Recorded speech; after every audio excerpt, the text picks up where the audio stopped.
ढेंकानाल जिला कामाख्यानगर ब्लॉक कदलीपाल ठारू एंचुडी रास्तार शिलान्यास कार्यक्रम अनुष्ठित होता बेले अनुरूप भाव में सियारीमालिया ठारू जयपुरा काटेनी रास्तार शिलान्यास कार्यक्रम अनुष्ठित हो जाइछि। ग्राम्य उन्नयन विभाग तरफ उभय रास्तार शिलान्यास करथिले परुजुंग विधायक विभूति प्रधान। एठारे अन्य मानक मध्यरे ग्राम्य उन्नयन विभाग मुख्य अधीक्षण जंत्री शिवज्योति साहू समेत अन्य माने उपस्थित थिले। उभय रास्ता निर्माण हेले अंचल विकास हेबो बोली मत व्यक्त करथिले।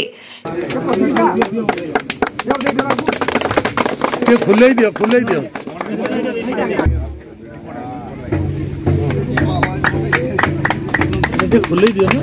नड़िया बाटले खुला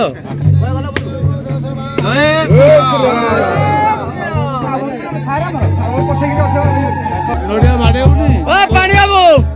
आबो ओ एस्टे पानी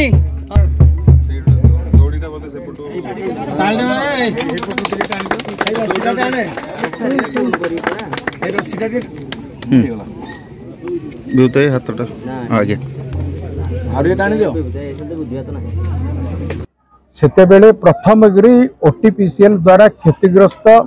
नुआंग बिल एवं मरीचाकण ये दुईटी जो गाँ थिला पड़ा थिला मु तांको पाखरे जागिरी पहुँची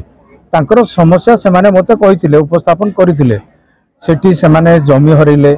जमी हरे तो रास्ता हरइले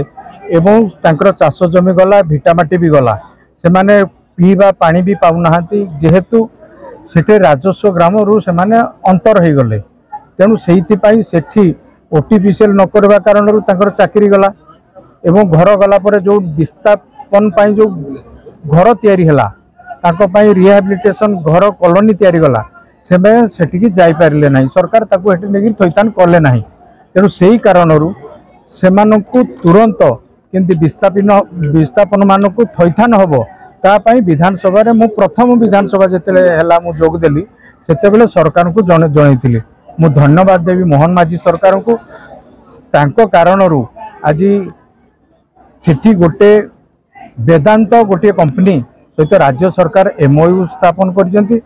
एमओयू करथिबा कारणरू सेठी वेदांत गोटे एल्युमिनियम प्लांट तैयारी करिवो एवं गोटे पावर प्रोजेक्ट तैयारी करिवो ये जदि तैयारी हुए निश्चित भाव में से अंचल विकास रे एवं से लोक माने जो माने